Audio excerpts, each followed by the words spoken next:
Hello everyone. Well, with rumors swirling of a Mobile Suit Gundam movie finally being made, Robotech and Voltron remain in development hell, and I lead a Battle Angel only making back half its budget domestically, I thought it would finally bear the hedge on Dragonball Evolution, a textbook example of how not to adapt beloved anime and manga live action, so let's open it up. The movie is definitely deserving its infamous reputation, taking so to beloved by millions, or making movies quickly a violent and commercial failure.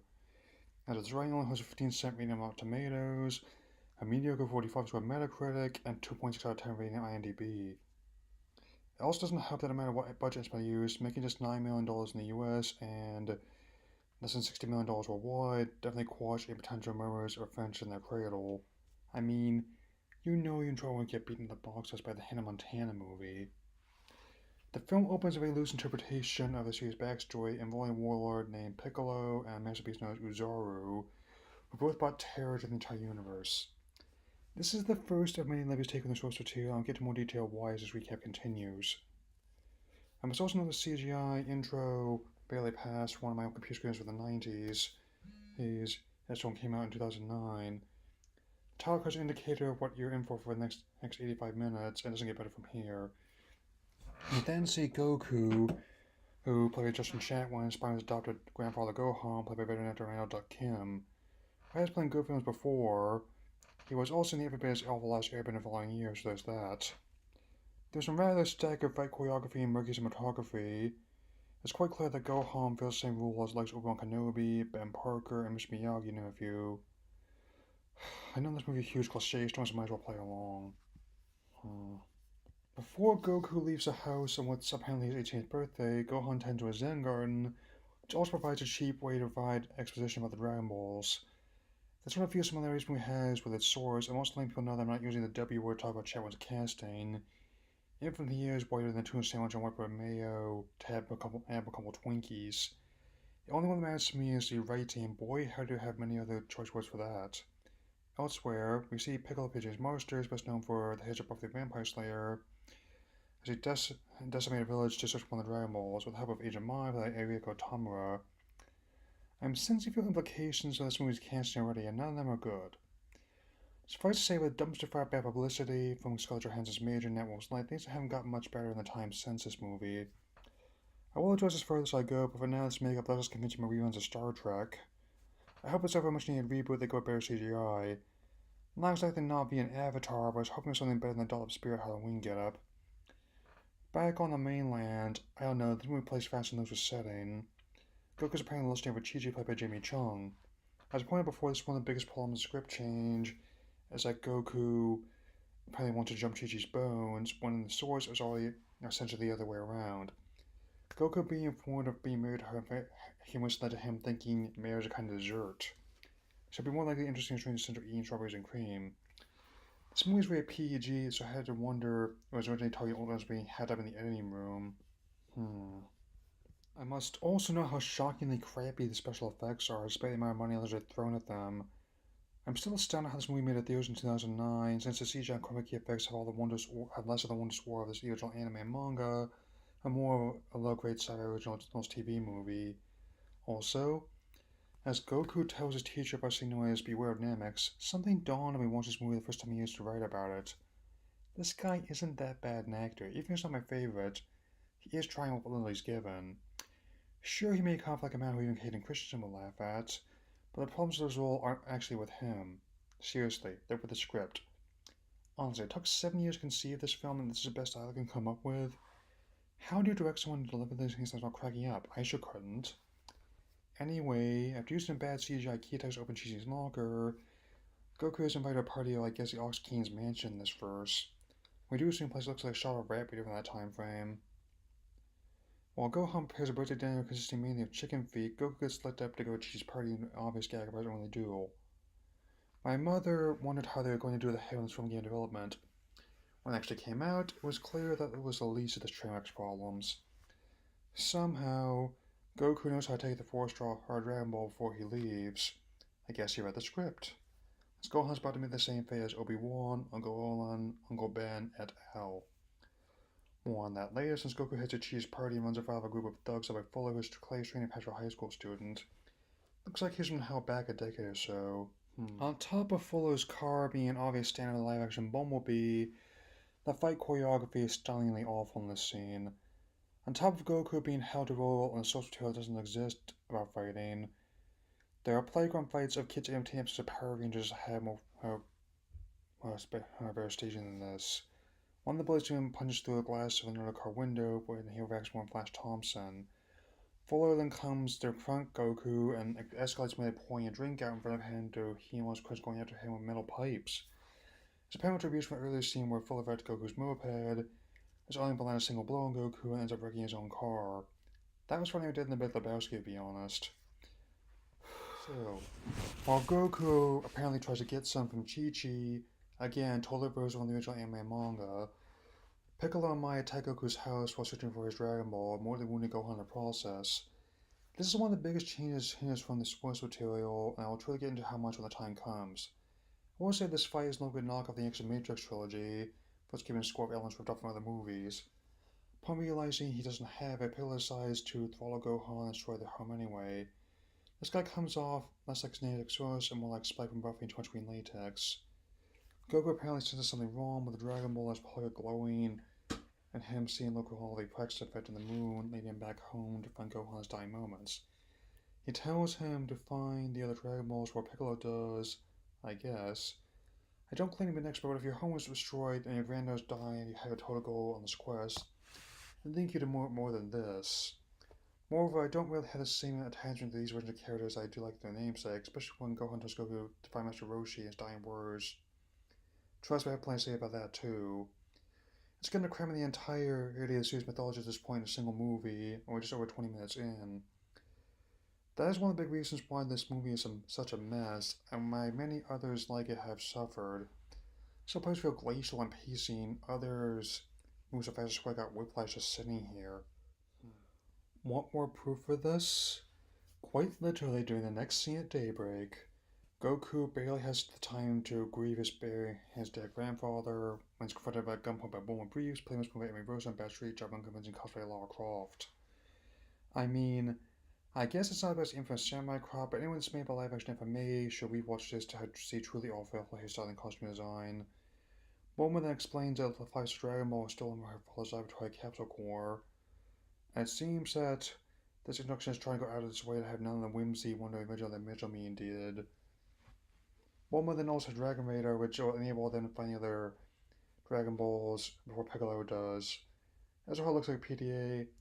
It's amazing how Olga Tech 2009 looks more dated than the Dragon Ball 1986. Boy then pulls out a bike from the capsule, which looks like less of the technology wizardry from the original, more like the unholy spawn of a discount Pokeball, and one on live action Transformers.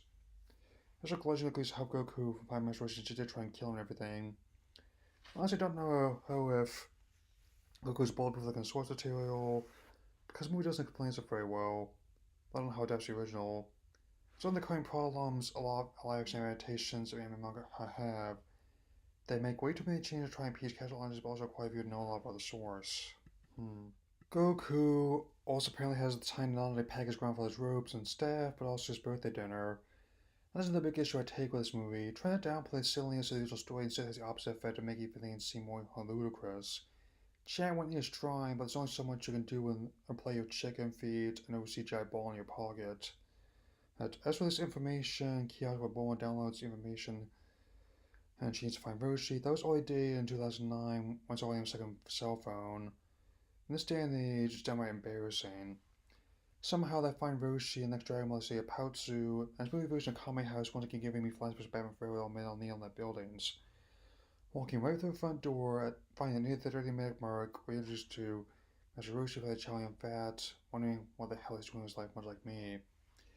He's still a powerful fighter and kind of a pervert, but it's where the lady, unsure, is wearing less than one's bikini rags. Now, if I made Dan this with faint praise, Xiao Fat is the only actor who can understand what movie he's in head for the fun. He may not have shaved his head or a beard, but he definitely takes his hand on to catch my drift. Even though he's still Gohan's sensei and friend, he does agree he has trained Goku and help find the Dragon Balls for a solar eclipse. That's convenient. Business they're condensing the entire long with the original in just 85 minutes of runtime.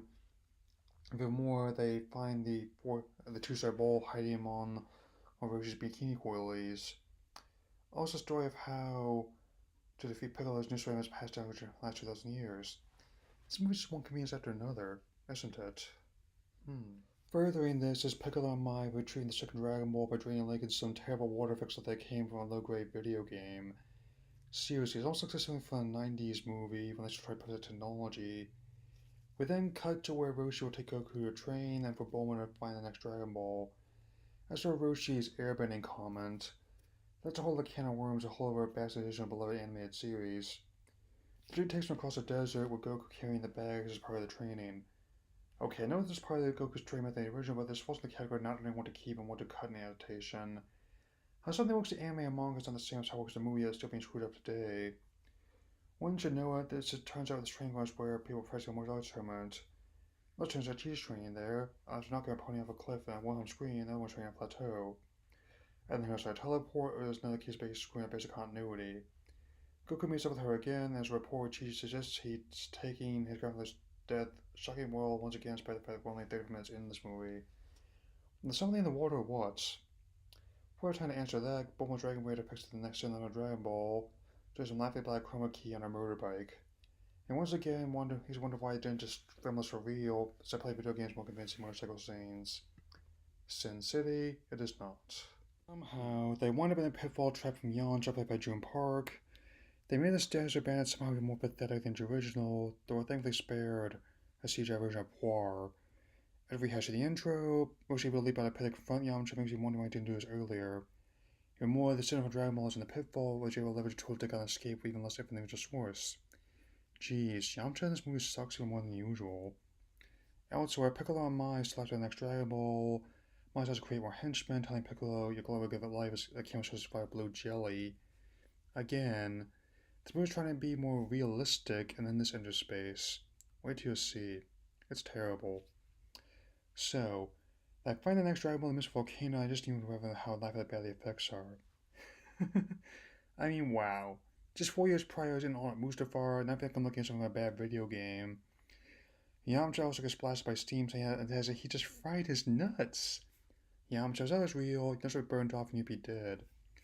There is an accurate reaction Dragon Ball fans are reviewing this movie, though. One should know it, the next Dragon Ball then is a slab by the volcano. In addition to the T-movie caliber CGI, the practical effects of the set look like a cheap theme park attraction. Not even the guys' 6-5 commercials they had. Commercial second for this. As everyone tries to figure out how to cross the mouth of the volcano, they're attacked by some of the Piccolo's minions. I guess these are like primordial Cybermen, but they all look like war cosplayers flying about, which is basically how this fight scene plays out. Somehow, killing them allows them to build a bridge so they can collect the next Dragon Ball. So, the Mystic Adventure is basically turned into a glorified 85-minute fetch quest.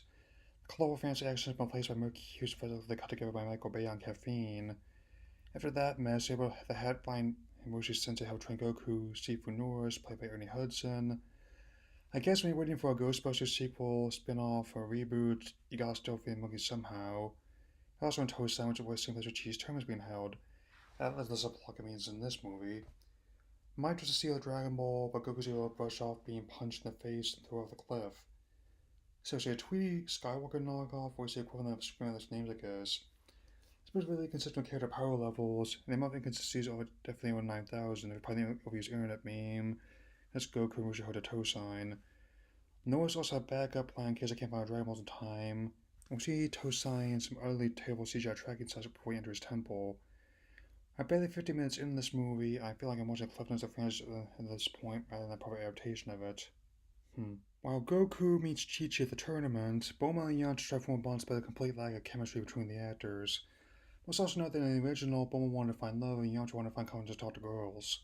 Here, they want fortune to look at poor man's Indiana Jones, and the actors play uncomfortable being in this close proximity to one another. Something tells me that cringe isn't acting. Mai also somehow survived the skirmish volcano and has even tried to tournament for observers I'll get into. For now, while Roshi acquires genres are off for ball, Goku's apparently having trouble matching Kamehameha Wave. This is one of the most significant changes, as Goku is apparently having trouble learning it. Whereas he was able to see Roshi do it once and nail it on first try, so much like when he blew up Bulma's car, he was able to get a hand after laying torture and cheating warriors in one. After that, we get the only action scene in the movie that's somewhat comprehensible in terms of editing choreography. might somehow be able to turn into Chi-Chi Steel Dragon Balls. Even though this movie, especially butchered versions of Emperor Pilaf and Shu, I still don't know how she can shapeshift. Shu is reasonably skilled in the swords, but she's not the Terminatrix much as this movie wants her to be. So just Chi-Chi and Goku was able to actually kill them. Again, I don't know how power levels work in this movie, but it's usually nice to show what a character can't do so you can avoid stuff like this. We then get a look at the Ancestral Plane, which is just Goku's homestead found in Blue Filter. Also, their wounds are healed before Goku can learn more about the beast Uzaru. What? You're telling me the Kamehameha Wave can heal near-fatal wounds now? How does that even work? They don't even explain this before they go to the Dragon Temple to cover Piccolo before the eclipse begins. Maybe it's related to the key, but the movie doesn't establish how. 1 hour down, only 25 minutes to go. That's exactly what I mean about how the pacing is glossed over and some scenes just drag on forever. I'm not stopping once I've started, so let's take this sucker down. They take a flying hammer to the Dragon Temple stop the ceremony. This is one of the major problems of this movie. They try to make it more realistic, and by throwing this stuff like this at us, it ends up giving the opposite effect, making things more absurd. As Piccolo places Dragon Balls at the base of the temple, he has just a simply present at the memory of Pulsa. That was my hell for 2,000 years. James Morrison summarizes watching this movie in one sentence. Goku hesitates to punish all the robes as all the bad CGI key attacks are flying and the car crashes. Also, the stages for battles getting Anthony flies to the end of more common annihilation. That's not a good sign. So, rather than Uzaru being a massive kaiju contained within Goku, he is apparently Piccolo's play principal rather than his own henchman. His transformation also takes place during the eclipse rather than the full moon. Moreover, since Piccolo killed Gohan as Uzaru, this love and Hoki makes zero sense. Additionally, Krillin, the reason for Goku's fight against Piccolo, is totally absent from the movie. The visual effects are also god-awful. It's astonishing how in 1991 James Cameron made people believe you could make a shape-shifting cyber liquid metal. 18 years later, James Wong could make people believe that a young man could turn into a big ape. Donkey Kong looks more three-dimensional in this.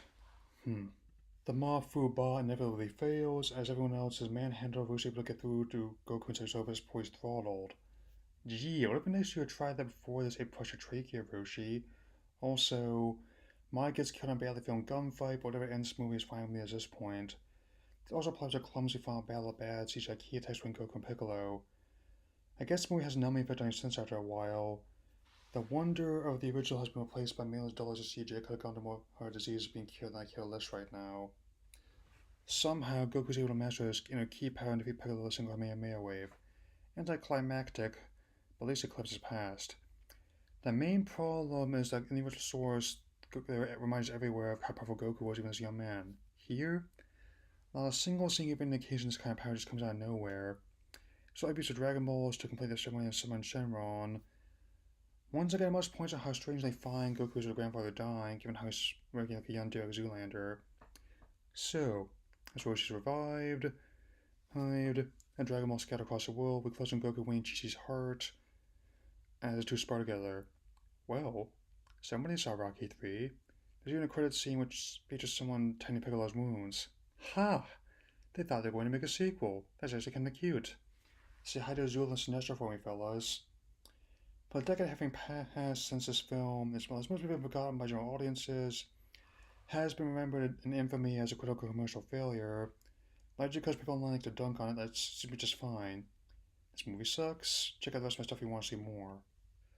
All joking aside, however, this is a textbook example of how not to adapt anime or manga in live action, has been one of the few pieces of Dragon Ball that Akira Toriyama has outright disowned. When he has disliked how other adaptations have handled manga beforehand, he really didn't like this one. Which is even a key factor in him getting directly involved with the series for the first time in years, starting with Battle Gods movie, which is vastly improved of this one. Of course, it's easier to tell this movie a new one because of the bad casting decisions, terrible plot measures make me wonder how this was released in theaters when everything about it screams direct to video. However, my biggest criticism is that, one I mentioned before, it's fallen so persistent with many subsequent adaptations. The film seems ashamed of what it is, openly trying to set up for its namesake, yet has ended up doing the opposite, making the film even more ludicrous. Yes, it's possible to have an outlandish story and have it taken seriously as a film. Moreover, those made billions doing just that. While I still remain skeptical about the future of these stories being adapted in live action, I keep hoping that one day we can put the cinematic excellence behind us to get more people behind the camera involved that make stories they want to see much of their fans would. It's a simple truth that's unforgotten. People are given something they don't understand and refuse to admit it. The results can be disastrous. In any case, I hope any future attempt at adapting this version live action treats this directly like the alien Hulk with 1960 Lord of the Rings movie. If someone cares about the material and is willing to put enough money behind it, it could be close to what I was hoping for when I was younger. Yet, I am satisfied with the anime material I've gotten. Instead, maybe they don't need to make adaptations in live action. If a medium is best suited animation, maybe it doesn't. Maybe it's for the best for the saga and the future material. Suffice to say, I could easily wish a Speedball in this movie, but instead I'm going to choose to let it infamy as one of the worst ones I've ever seen. So, I'm going to watch Dragon Ball Super dumbest movie ever. Final rating is 0 stars out of 4. There will be more anime and manga reviews and live action coming when this year's out. See you, Space Cowboy.